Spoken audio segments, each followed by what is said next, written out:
Everyone, हम पढ़ रहे हैं class 9th history chapter first that is the French revolution.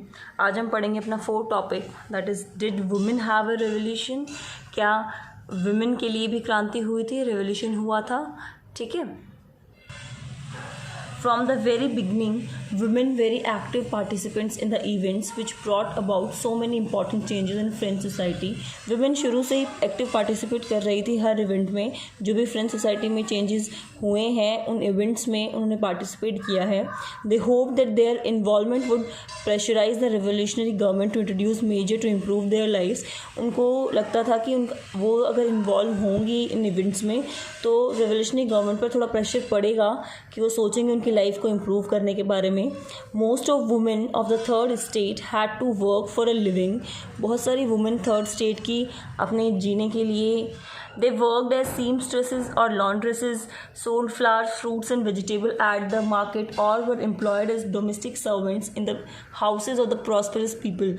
जो वुमेंस काम करती थी वो लॉन्ड्रेसेस के वे में भी मतलब कपड़े धोने का काम भी करती थी, फ्लावर्स भी बेचती थी, फ्रूट्स एंड वेजिटेबल्स भी मार्केट में बेचती थी और डोमेस्टिक सर्वेंट्स भी थी, लोगों के घरों में जाके काम करती थी।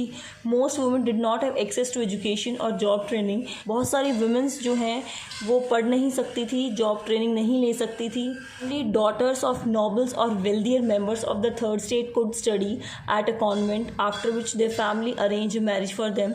सिर्फ जो डॉटर्स होती थी नॉबल्स फैमिली से जो बिलोंग करती थी, जो अमीर फैमिली से बिलोंग करती थी, वही पढ़ते थे कॉन्वेंट के अंदर और उनकी फैमिली उसके बाद उनकी मैरिज कर देती थी। Working women had also to care for their families that is cook, fetch water, queue up for bread and look after the children.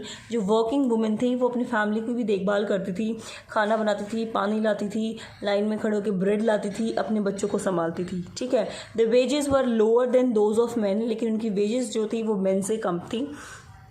In order to discuss and voice their interest women started their own political clubs and newspaper. Womens ने धीरे धीरे अपने political clubs बना लिए, newspaper start कर दिए। About 60 women's club came up in different French cities. 60 women club देखे गए हैं अलग अलग फ्रेंच की सिटीज़ में। The society of revolutionary and Republican women was the most famous of them.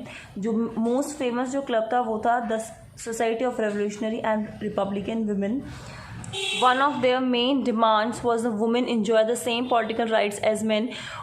उस क्लब की पॉलिटिकल क्लब की जो मेन डिमांड थी वो ये थी कि वुमेन भी इंजॉय करें सेम पॉलिटिकल राइट जो मेन करते हैं।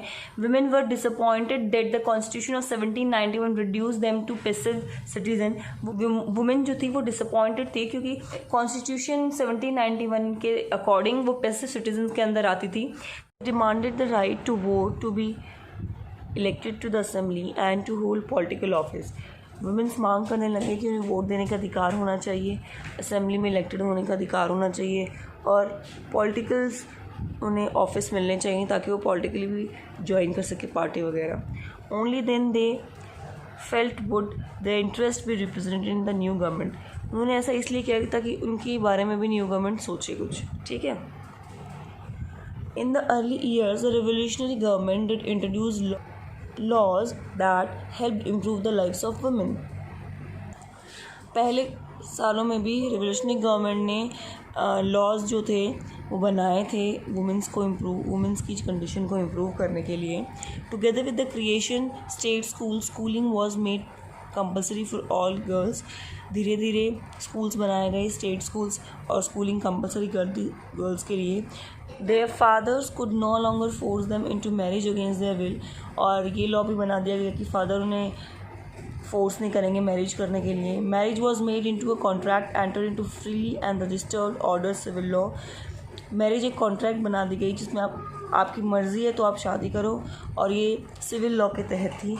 Divorce was made legal, divorce को लीगल बना दिया गया and could be applied for by the women and man. और कोई भी उसे अप्लाई कर सकते हैं, वुमेन भी और मैन भी। Women could not now train for jobs. Women को जॉब्स के लिए ट्रेन किया जाने लगा। कम आर्टिस्ट और रन स्मॉल बिजनेस। आर्टिस्ट भी बन सकती हैं वुमेन्स और स्मॉल बिजनेस भी अपना चला सकती हैं। तो ये सारे लॉ बनाए गए रेवोल्यूशनरी गवर्नमेंट के द्वारा। ठीक है। Women's struggle for equal political rights however continued. Women का स्ट्रगल चलता रहा इक्वल पॉलिटिकल राइट्स के लिए। During the reign of terror, the new government issued laws ordering closure of women's club and banning their political activities. भाई new government आई थी, उसने इस आतंक के राज में जब न्यू गवर्नमेंट आई थी तो उसने ऑर्डर निकाल दिए कि वुमेंस के सारे क्लब बंद होंगे, उनकी पॉलिटिकल एक्टिविटीज़ बैन कर दी जाएंगी. Many prominent women were arrested and a number of them executed. बहुत सारी वुमेन जो थी उनको अरेस्ट कर लिया गया, ठीक है, और फांसी लगा दी गई. ठीक है. Women's movement for voting rights and equal wages continued through the next 200 years in many countries of the world. Women के वुमेन्स आंदोलन चलते रहे वोटिंग राइट्स के लिए और इक्वल वेजेस के लिए. ठीक है. अगले 200 सालों तक बहुत सारी कंट्रीज़ में वर्ल्ड में the fight for the vote was carried out through an international suffrage movement during the late 19th and early 20th century. भाई वोट के फाइट के लिए एक इंटरनेशनल मूवमेंट भी बन गया था लेट 19 और अर्ली 20th सेंचुरी में. The example of the political activities of French women during the revolutionary years was kept alive as an inspiring memory. मतलब ये जो पॉलिटिकल एक्टिविटीज़ थी फ्रेंच वुमेन की रेवोल्यूशनरी ईयर्स में, एक इंस्पायरिंग यादें हैं. ठीक है.